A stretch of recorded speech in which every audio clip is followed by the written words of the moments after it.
The last time Garrett Riley coached against Georgia, it was not good at all. So the good question is, in this Clemson versus Georgia game coming up in 5 days in Atlanta, 12 o'clock ABC, is this make or break, not just for Clemson, but for Garrett Riley? I'm going to talk about that and more in just a second. Welcome to the channel. Happy Monday to you, August the 26th. I'm glad you're here. Unless you're a terrorist, I'm not glad you're here. And please don't find out where I live. But glad you're all here. And yeah, I hope you'll subscribe. It's free. Channel's growing. I do appreciate that. It's always fun to connect with all of y'all. And I do hope you'll hit that little notification bell. It'll just let you know when I go live. But got a bunch of people in here already. Got Big John. Big John's in here. Big supporter. That little circle right there beside his name. He is a supporter of the channel. He's a member also. So he's a monthly member. Thank you so much, my friend.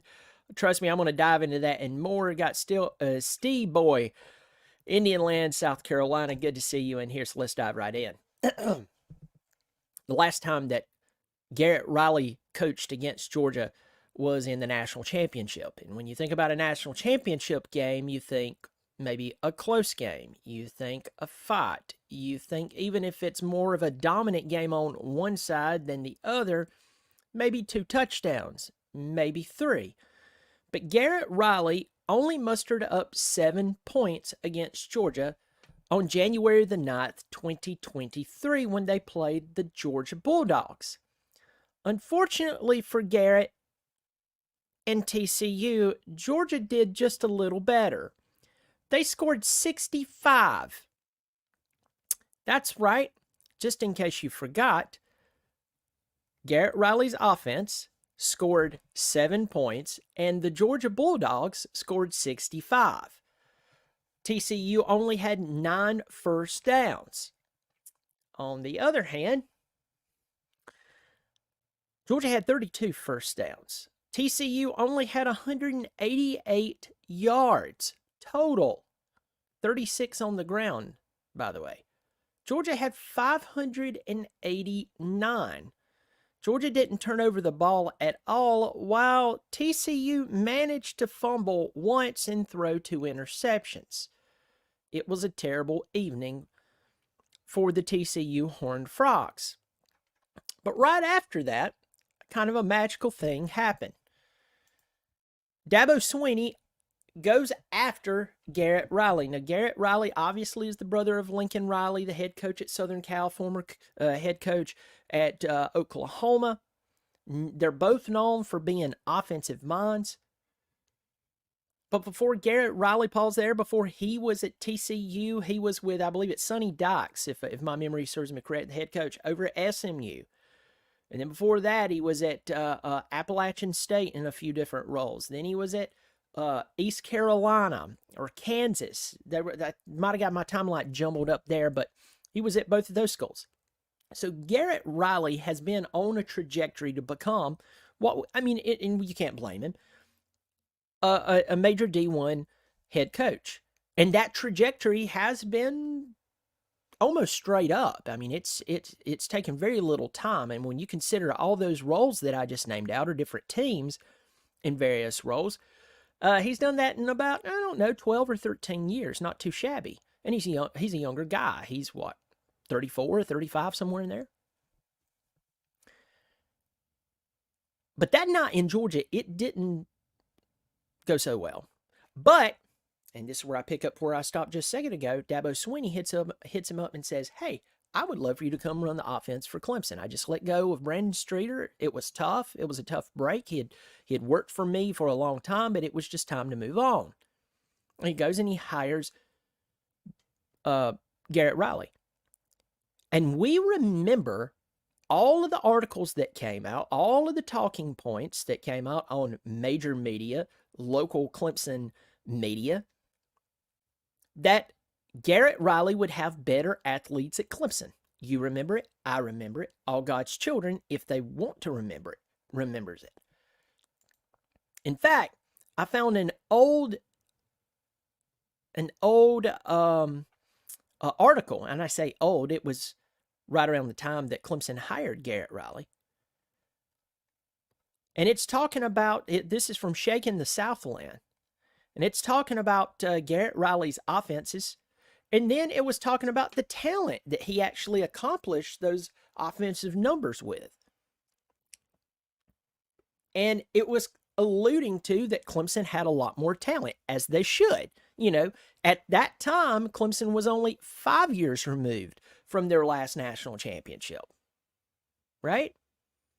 So TCU, who had some good moments with Gary Patterson, but things, started taking a downward turn.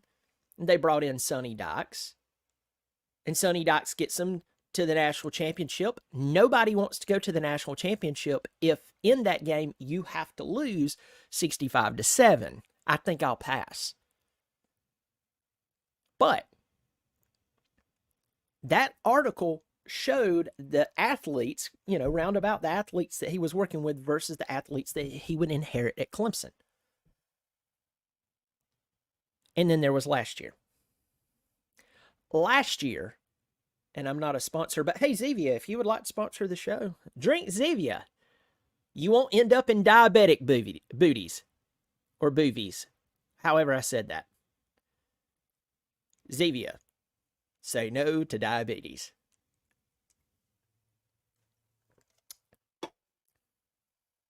Have you ever felt those diabetic socks? I'm not making fun. Have you ever felt them? Like the first time I ever touched them in Walmart? Oh my God. And I've had sugar problems. That's one of the reasons that I drink Zevia, and I'm very careful with. So I'm not making, if you have diabetes, my heart goes out to you. I've thank God I caught it in time. I'm doing a lot better, but I've had to be careful. So I'm not making fun if you have diabetes, please. I understand it's terrible, and I was very close. But anyway, that's why I drink this. Zevia, I'll gladly promote your product on here. But anyway, getting back to what I was talking about. There was questions about last year. There was no creativity last year. And here's where we really get into the meat of this video. There was absolutely no creativity last year. And then afterwards, you start hearing things like, well, he's got to learn his personnel. Well, you didn't have to learn his personnel at TCU, the team that didn't have nearly the talent that Clemson had. So that excuse, you can shoot holes in it and it doesn't float. It's not logical. You could know very little about football or sports in general. Take a 5-minute Cliff Notes version of what is college football and what makes a good team, and you would come to that conclusion as well. That's nonsensical. Then we get to we get to the whole thing of, was Dabo calling some of the plays, and there's articles. You can go back in the archive. Remember, it's not even a year ago. You can go back and read the comments that were made. So, last year, the offense did not look creative whatsoever. No matter whose name was on it, they should be embarrassed.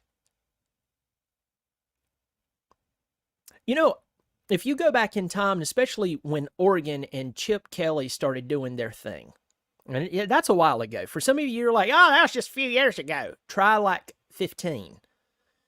Try, 13 years ago.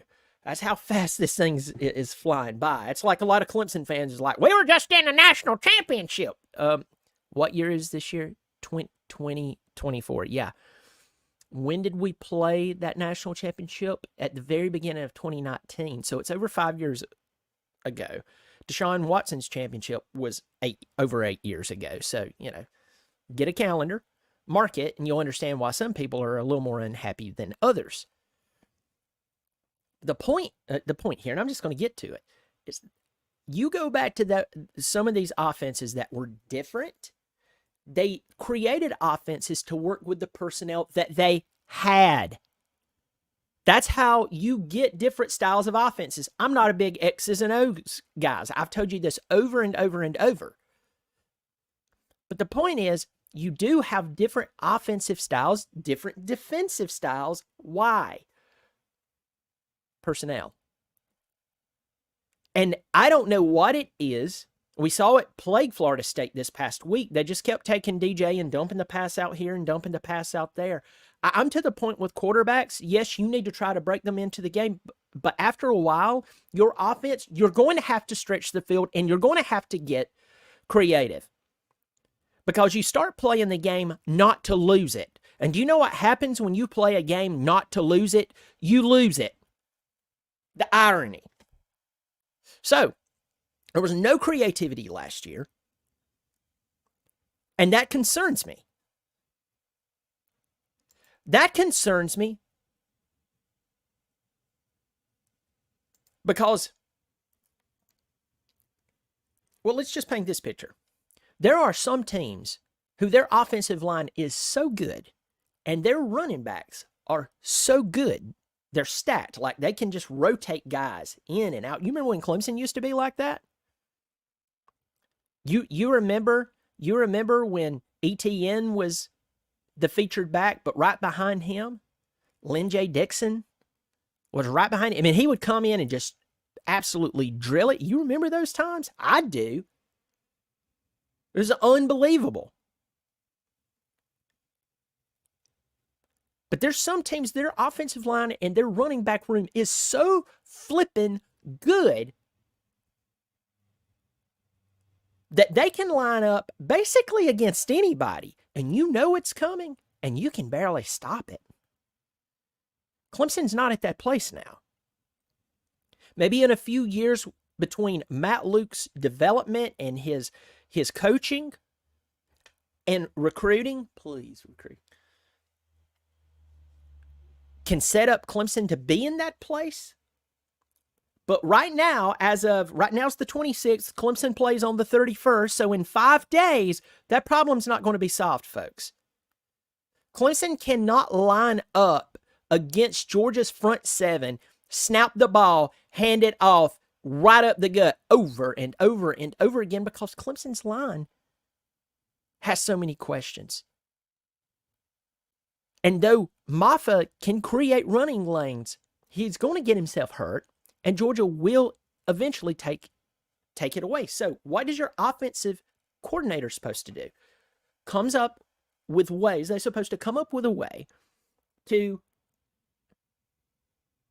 create space, create plays, create explosiveness, keep the defense on their heels.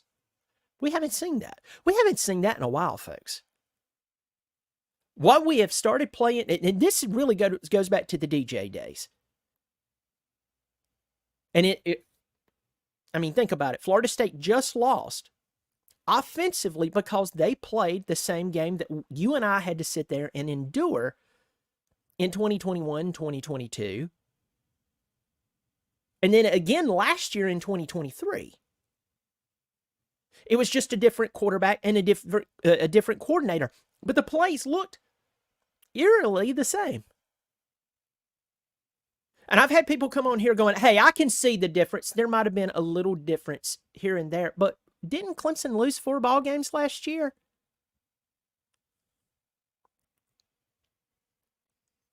That is what concerns me. No creativity. I've given this example before, and I'm going to give it again. There's 65 of you in here. I hope you've subscribed. It's free. I do appreciate it. Especially if you like what I'm doing, I hope you'll support the channel. It's really cool, and I just love doing this. I love talking Clemson football and college football. Got some of you in here, a bunch of people in here. P. Digit, Steen Wilson, John Answers, Rob Mann, Tiger Fan, Rob Ellen, Jonathan Benton, if I hadn't said that already, JR the Gent. It's good to see y'all in here. Assassin, Jeff Sire, Big John, Jay,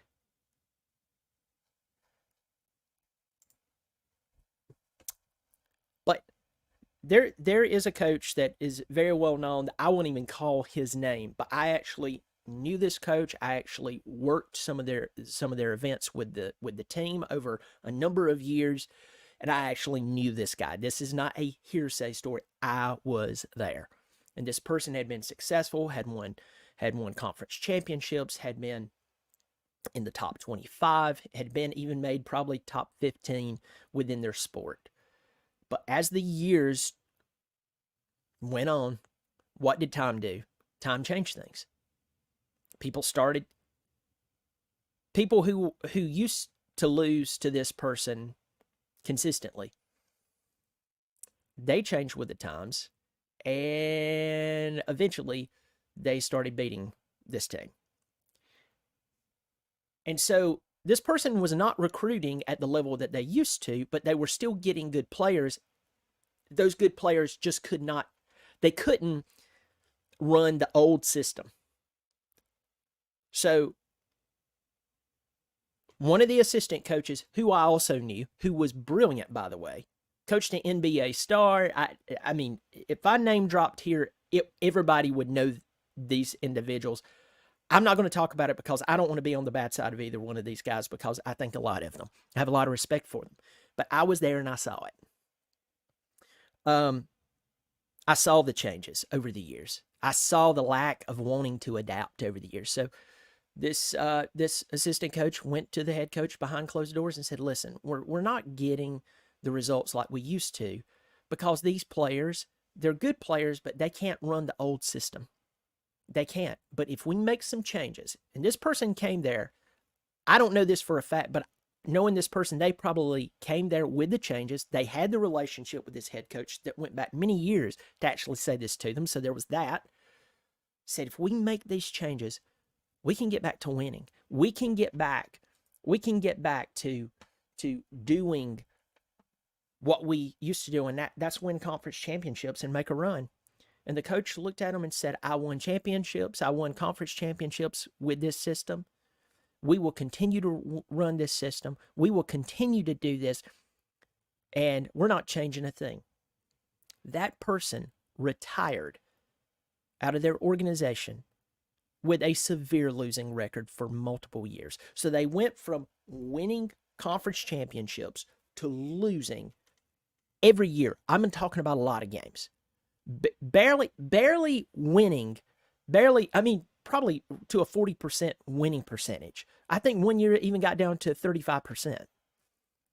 Folks, you're like, why did you give me that long-winded story about someone you don't want to drop their names? Again, out of respect to them, because I think a lot of them.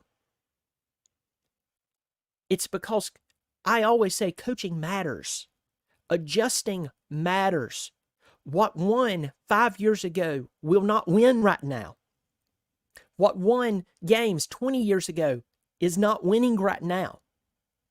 Okay, maybe you don't have some of the offensive players that you used to recruit. Maybe you're not getting the Trevor Lawrences or the Deshaun Watsons anymore.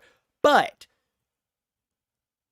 last I checked, Boise State used to terrorize people with 2- and 3-star players. It's called scheming. And what bothers me about this is that Garrett Riley's scheme last year with players who were better, no matter your opinion about Clemson and their playability and their recruiting over the past 5 years, no matter your opinion, it is a statistical fact that Clemson has better football players than TCU on the offensive side of the football. And what did we see? There are local high schools here in the upstate of South Carolina that could call just as good, if not better, plays than what we were seeing on Saturdays this past year. And my point in this, if this is not Garrett Riley, Garrett, I'm not calling you out. First of all, you don't care what I think. And by the way, I'm not dogging Garrett Riley here, folks. I'm just saying this guy has been in almost a straight up trajectory in his career. And the only game that's made him look terrible was against a team that we play in 5 days. He can only mustered up 7 points. It was almost that bad. 7 points. He can only muster up 188 total yards on them and 7 points. And then we saw last year, this is a make or break for not just Clemson and for us fans who's been pulling for Clemson like me. I was talking about the other day. I remember the Ford years, Hatfield years, West, Bowden. Now, obviously now, Sweeney. I remember it. I'm going to pull for the Tigers either way. If they lose Saturday, and unfortunately I think they are, I hope they don't. I hope I eat crow. I hope I get to celebrate that they win the game. But if they win the game, it'll be because the offense actually shows up and that they're creative and that they're not playing to lose, because my fear is that Clemson's going to show up with that same offense we've been seeing for the past 3 years. And that Georgia team, whether you love them or hate them or whatever, they're not going to give a rat's rear end about anything, any of the talking points in Clemson, South Carolina. They're not going to care about 16 or 18 or 6 playoff appearances or how many consecutive 10-win seasons. They are going to line up this coming Saturday at 12 o'clock in Atlanta, and they are going to play whoever is in front of them, and their number one goal will be to demolish them. And if Clemson comes in with anything that remotely looks like their game plan, not just last year, but over the last 3 or 4 years, losing by 14 points would be a glorious event compared to what would be coming to us this coming Saturday. And it's because Clemson's offense is scheming, apparently not to lose. And that's what it looks like. This game is a make or break for Garrett Riley. And I'll give you a little prediction. If Garrett Riley's offense throughout this season, obviously he goes out and he plays Wake Forest, Clemson will beat them. Which I take that back. Clemson could only score 17 points against them this past season. But if Garrett Riley's offense does not look that great at Clemson, there's a lot more going on behind closed doors than just Dabo talking to him about the offense. No, I'll guarantee you he and his wife and his inner circle are going to be talking about ways to leave Clemson, South Carolina, because this would be the first time in his career that's relatively short that he's not looked good, that he's not been seen as an up-and-coming coach following in the steps of his brother. And he will leave Clemson. He won't have to be fired. He'll find a job in the Big 12. He'll find a job on a coaching staff in the SEC somewhere. That's how much I think this goes beyond just Clemson and their offense. I think that professionally, if Garrett Riley looks bad this year because someone else is helping call the plays or telling him not to call this or call that, we don't know what's going on there. Garrett Riley, to preserve his career, will leave Clemson, South Carolina. And this Georgia game is the make or break point for not only the Clemson Tigers, but for Garrett Riley and his coaching career. Tell me what you think. There's 92 of you. I can't believe there's 92 of you in here on a Monday afternoon, 4 o'clock. I hope you'll subscribe. I hope you will subscribe. Drop your thoughts in here. Am I crazy? Okay, I am crazy. I know that. But what do you think Garrett Riley leaves? If Georgia comes out and manhandles his offense, if his offense looks like it did last year, and by the way, there's no reason for us to believe that it'll look any better other than hope, and hope is not a strategy, folks. Football's a game of strategy. We need hope when someone's sick. We need hope when you have no more money to pay your bills. Football's a game of strategy. It's that simple. So, let me know what you think in the comments section. I hope you will subscribe. It is free. It does help the channel out. If you like what you're hearing, I hope you'll do that. If you want to join, there's a join button below the video. Unless you're on an iPhone. If you don't see it, you're on an iPhone. For some reason, they don't have it on there. $3 or $5 per month. Let's get to the comment section. I'm going to blister through this like a flipping auctioneer. I say that and then I don't know. I bet the entire Chesterfield Treasury, the Army team, will win the national championship. Eric, you're crazy. Oh, man. Dean Wilson. When they stat the ball, stop the run, you will see passes to the tight ends and receivers downfield over the top, 50-50 balls a lot more this year. Dean Wilson, I pray that is the case. strategically, that's what makes sense. That's not what we've been seeing. Hopefully you're right. Noah says, hey, Georgia 42, Clemson 6. Doc Snicklefritz, love the name. Clemson wins 27-14. If UGA don't beat Clemson by 13, then UGA is going to be beatable. Hey, all right. WB2DX. Let's see. You talking about Georgia Tech? Ha. Going on down here. Defenses adapt. You're 100% correct. Big John, look at you dropping that money, dropping that paper. You already support the channel. You say a symbol beside his name. He's already supporting the channel. $3 or $5 per month. I think you're a big roller. You're $5. Season special. Join the channel for $3 to $5 a month. It's cheaper and easier to hide from your wife than a new Glock purchase. Sounds like you've done that before. Me, I just have random guitars show up at my house, and it's like, hey, look what I bought. Look at that. I know, it's great. Want to hear me play it? How much does it cost? Don't worry about that. I play it at church, so it's a blessing, right? $10. Thank you so much for supporting the channel, Big John. You didn't have to do that. Thank you so much. Hope everybody will follow his lead, though, and if you want to support the channel, I do appreciate it. But thank you, Big John. Dogs Rolling. It's some wishful thinking in here. Hey, Dogs Rolling, listen, my friend. We got it. Right now, that's all I have is wishful thinking. And if this was 18 or 16, y'all be in trouble Saturday. I don't care. I don't care what y'all have won. We break our foot off in y'all's tail. But it ain't 16 or 18 anymore. Nope. It's the living off of yesteryear's excuses for Clemson. That's funny. That is funny. I'm going to try to get through here to a few more. Rodman says, hey, I think Georgia's overrated.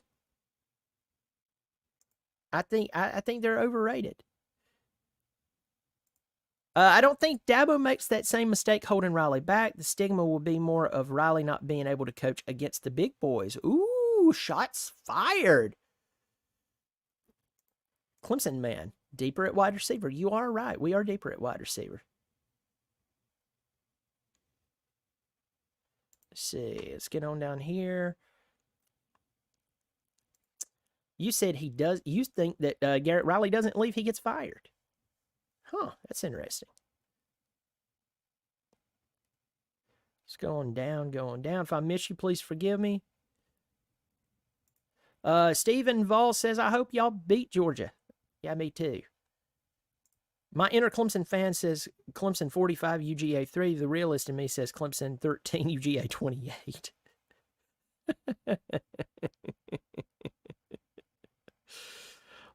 Jay asks this question. I do wonder if Riley can coach with the best of them. Folks, when you get into games, Jay, and I'm going to end with your comment, Jay. I'm turning off the comment section, so if anybody throws anything in here, I'm not going to see it after this. I'm about to close this down anyway, but Jay, you make a great point. When you get into games, whether it be against Georgia, Ohio State, in years past it was Florida State, in years past it was against Oklahoma for Clemson, it was against LSU, it was against Alabama when Nick Saban was just absolutely destroying everyone. At that moment, you had to have really good coaches with really good players with a really good game plan and a willingness to adjust your scheme. In-game adjustments, too. And that only comes from really, really good coaching. Because Clemson can line up against Wake Forest and win this year. They can do it to a number of teams that they'll play. Stanford, most likely Appalachian State, Citadel, Pitt. I've talked about this. But when you get into a game against someone like the team we're playing, let's take Georgia's name out of it. When you play against a team who's lost one game in like 32 consecutive national championships and they recruit outrageous and their head coach seems to be just as hungry as he was 2 years ago when he won a national championship. Folks, that's a dangerous team. You have to bring your best. You can't go out there figuring stuff out. This is the difference between truly the best coaches in football and then guys who are just good. So I'm hoping for Garrett Riley that he is going to have a game plan like we've never seen. And because if he doesn't, Georgia beats Clemson by 2 touchdowns plus. I've already told you this, folks. Got to have a little hope. Again, hope is not a strategy. This is a game of strategy.